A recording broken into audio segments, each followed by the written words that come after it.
We're now shortly going to watch class working at Gurdjieff's movements.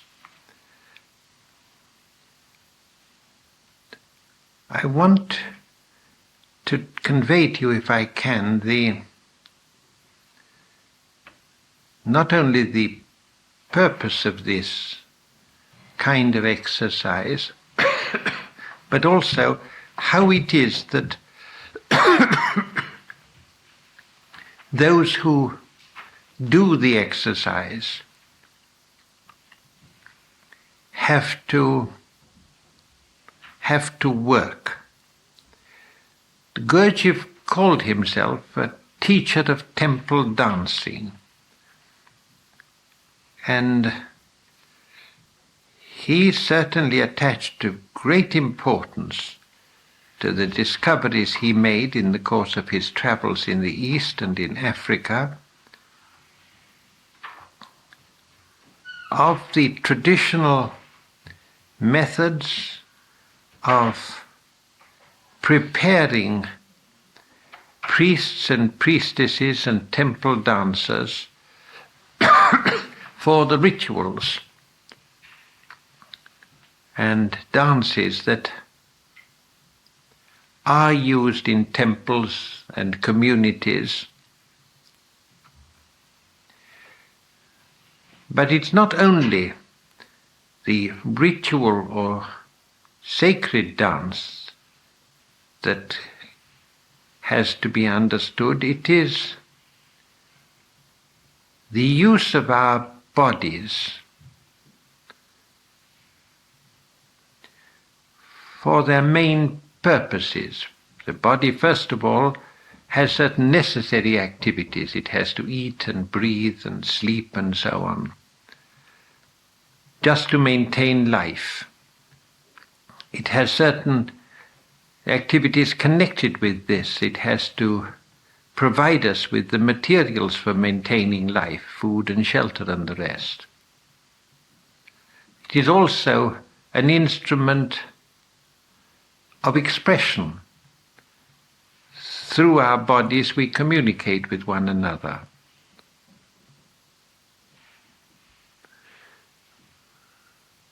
Through speech, through gesture, through the expression of our faces,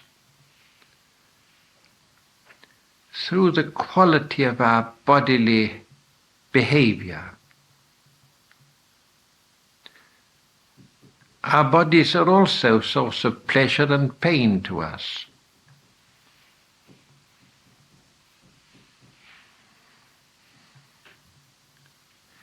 All of these enter into the training of the body and also into the use of the body as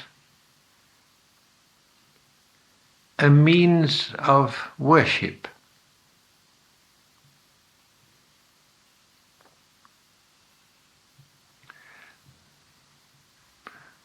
Sacred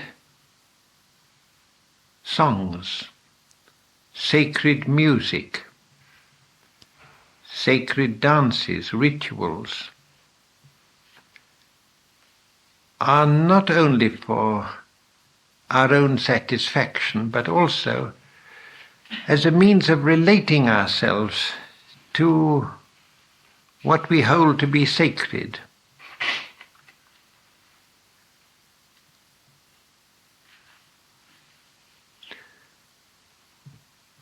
Which appears to us in many forms, but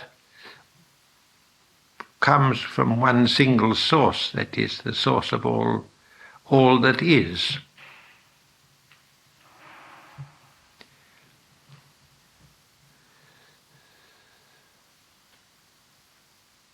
Our bodies are necessary and useful for so many purposes, and they also have potential for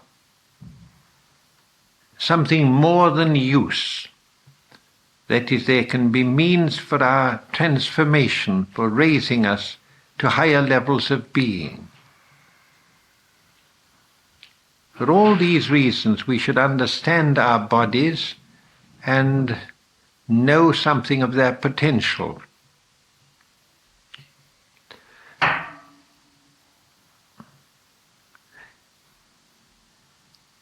There is a training of the body for a specific external purpose. We learn skills, we learn various self-satisfying activities in sport and dance and so on,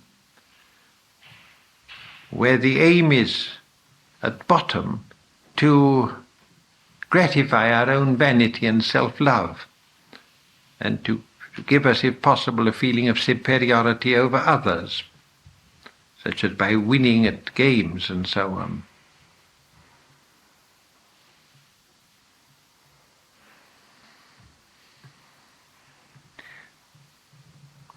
The acquisition of skills can be carried very far and can even become a sacred activity.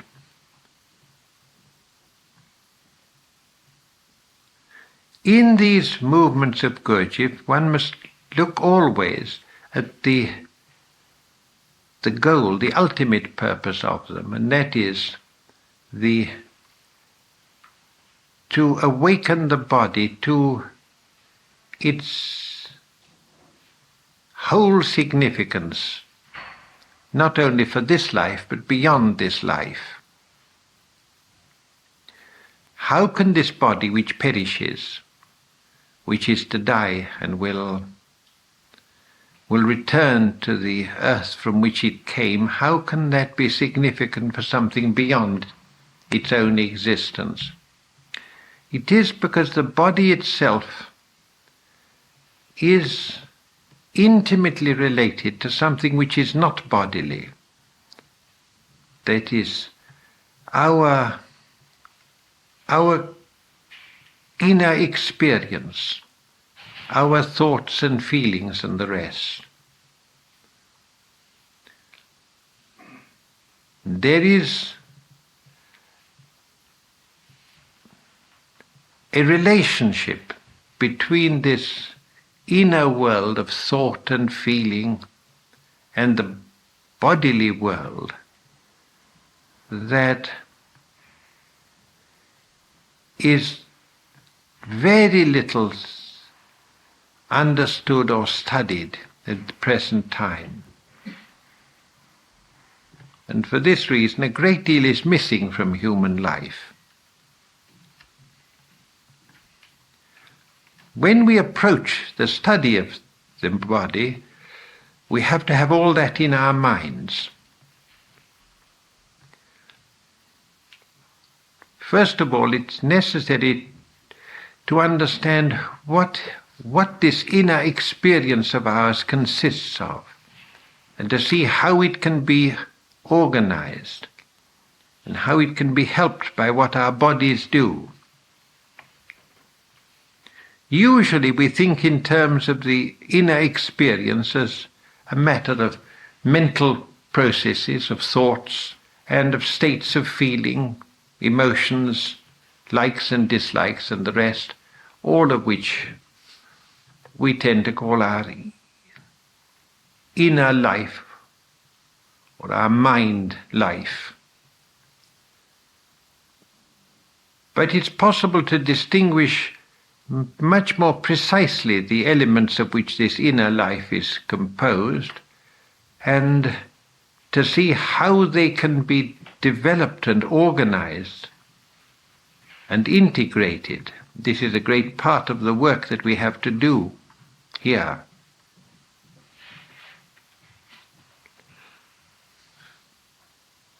These elements of our inner life divide into four main heads. There's everything connected with sensation. And we usually think of our sense experience in terms of seeing and hearing and touching and the rest.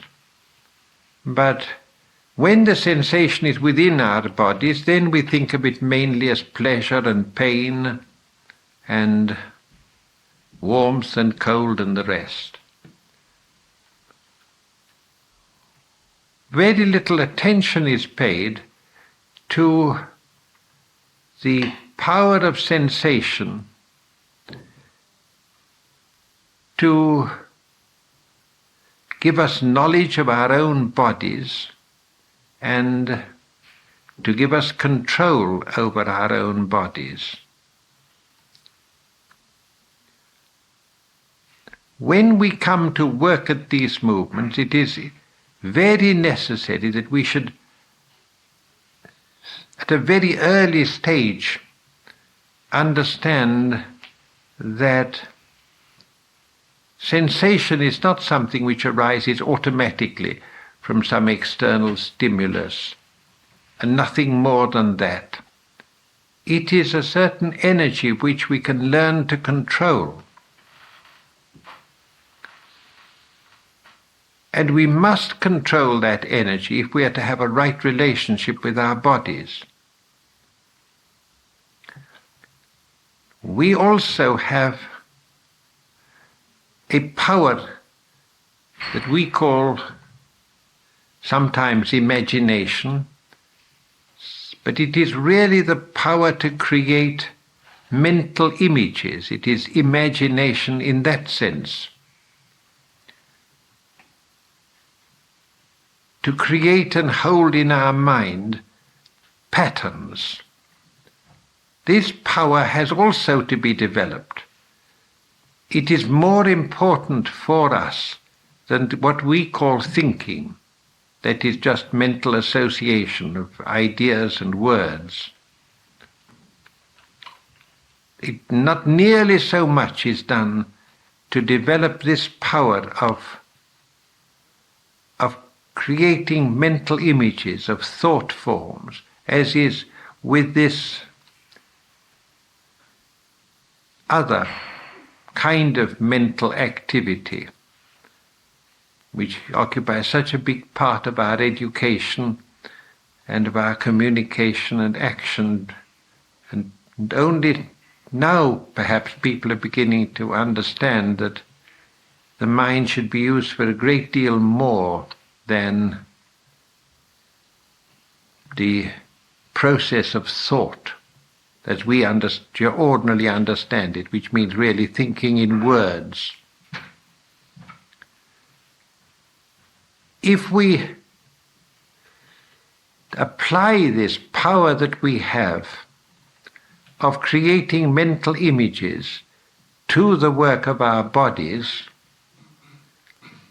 we discover all sorts of new possibilities.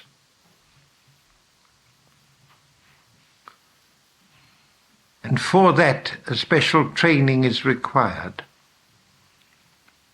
There's also, of course, a very intimate connection between the state of our bodily organism and our feeling state. Our feelings affect the working of our bodies. They can even totally disturb it and produce serious physiological troubles. Or it can stimulate it and help it and even restore health to the body. But yet we have really, although we can all observe and know the intimate connection between feelings and body, we do very little to study this, to discover how we can so organize our bodies as to give us better control over our feeling states, and how we can organize our feeling states so as to give us better control over our bodies.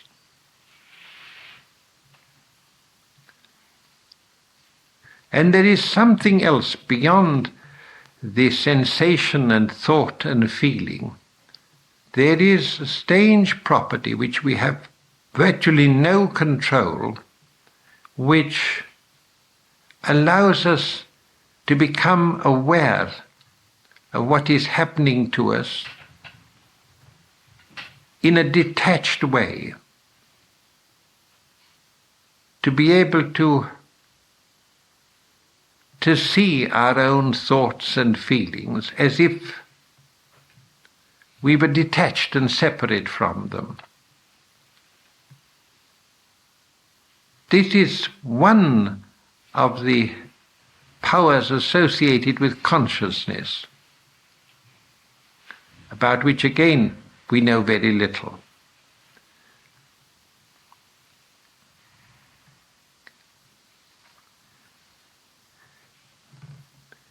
When we teach the movements that we're going to watch very shortly, we have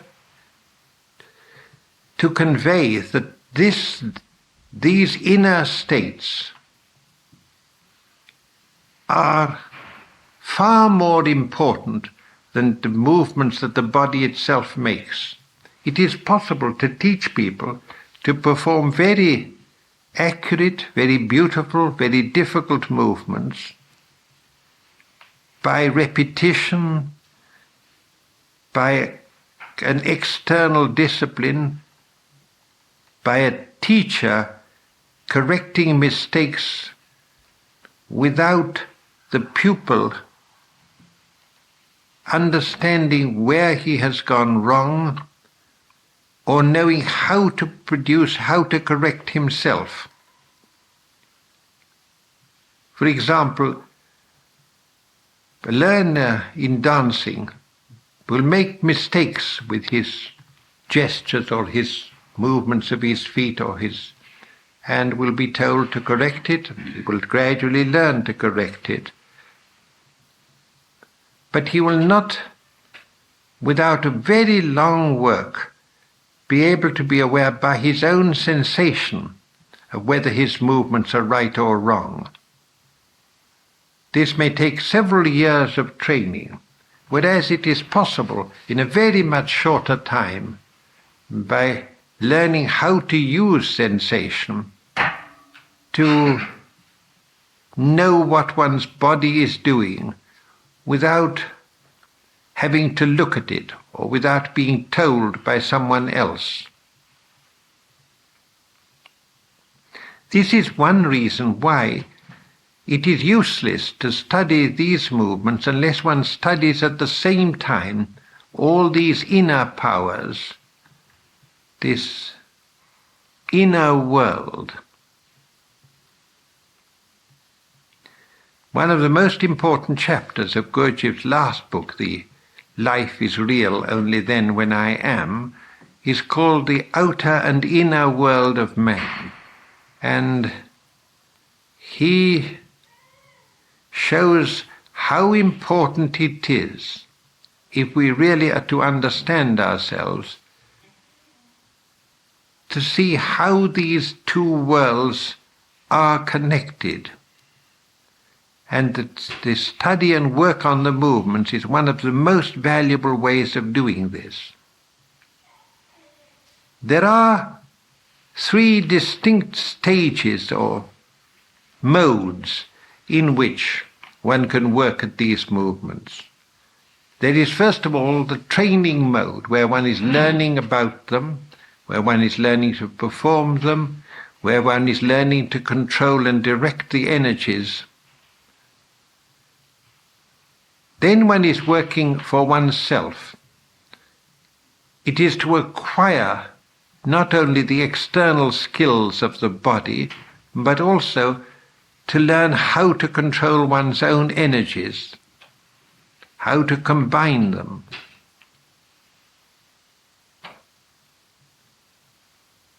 How to use the control of the energies to control the movements of one's body.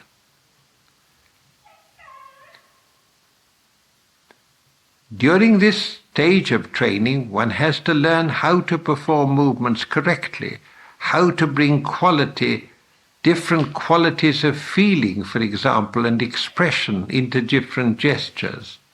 But it is still for oneself. The second stage is where one is performing the movements not for oneself, but for the benefit of others, as a language, as a means of communication. It is this that comes in what is called temple dancing, where the dancers are expressing something that is difficult to express perhaps in words or in other ways, sometimes even quite impossible, because the power of the body through the dance and through ritual to convey fine shades of meaning is far greater than language, than verbal language.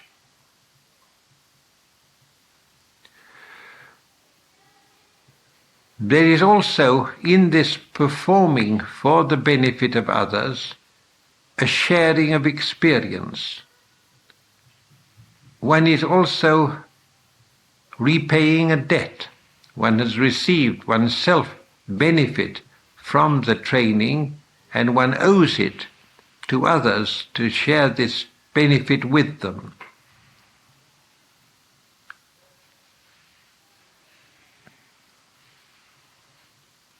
It is possible also that when the onlookers have sufficient understanding for there to be not only a sharing of experience, but a sharing of energies.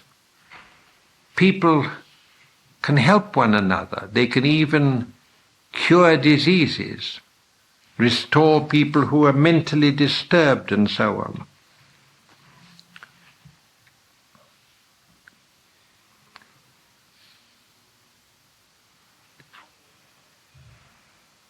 I have seen in various parts of Asia these kind of dances being used for all these purposes.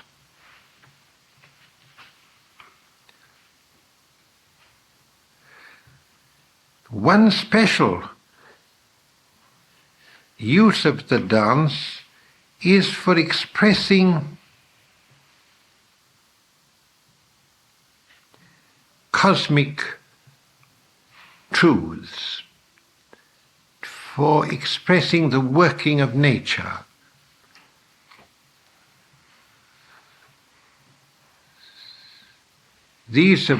Some of these are well known, that dances can represent the movement of the heavenly bodies and the patterns that are associated with the sun and planets in the zodiac. Others express more subtle and more universal laws. This was of special interest to Gurdjieff, and many of his dances are based upon the pattern of universal laws. This is where the power of creating mental images becomes essential. It is not possible to express just by a bodily movement alone. One must also have a mental image of the law or the system that one is expressing. Then the third, I will finish very soon because we have to go. The third is where the dance is for God, where it becomes worship. For this, certain requirements of a much deeper character are in front of us. First of all, there must be a cult of perfection that goes beyond what is needed for communicating with other people. Where the temple dances or sacred dances are performed as acts of worship, then one sees something which is very, very extraordinary. I've seen it a few times, where perfection of movement and of gesture goes far beyond what is necessary merely to impress people. But this is not the real thing comes when the dance is emptied of self, when the dance becomes a means of putting away one's own egoism. In the dances that we do now, for example, the costumes are so designed as to take away as far as possible the identity of the individual dancers. And it is a great and important part of their work that they should not be trying to express themselves. In this, it is entirely different from stage dancing or any kind of dancing which is for the purpose of a spectacle. But this, when dancing becomes truly sacred, it must go very much further than this. This is one of the really marvelous qualities of these dances of Gurdjieff's, which those who work on them sincerely discover before very long, that they act like mirrors. One is hardly able to pretend and to dance for the sake of effect or to satisfy one's own vanity or egoism. These become mercilessly shown up to one. And in that way, when it is properly pursued, this kind of dancing can be a means of getting rid of one's own obsession with oneself or interest in oneself. There cannot be worship and egoism. They are incompatible. In order to worship, one must empty oneself of oneself. It is remarkable that the dance is able to provide us with a means for that.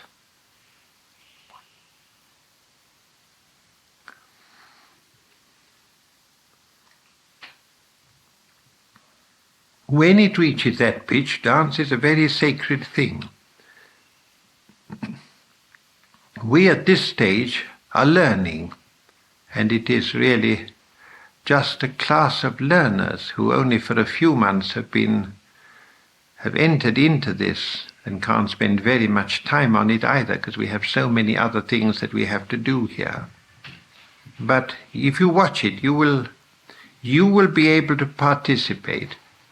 I think you will even be able to see these three modes.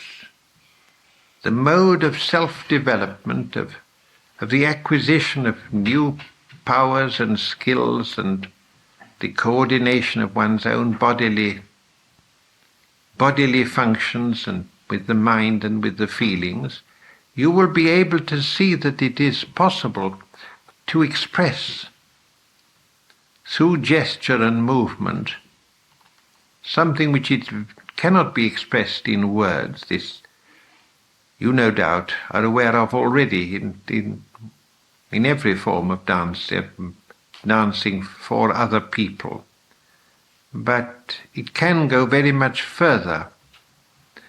And you would ask you to remember that the essential and ultimate significance is the act of worship.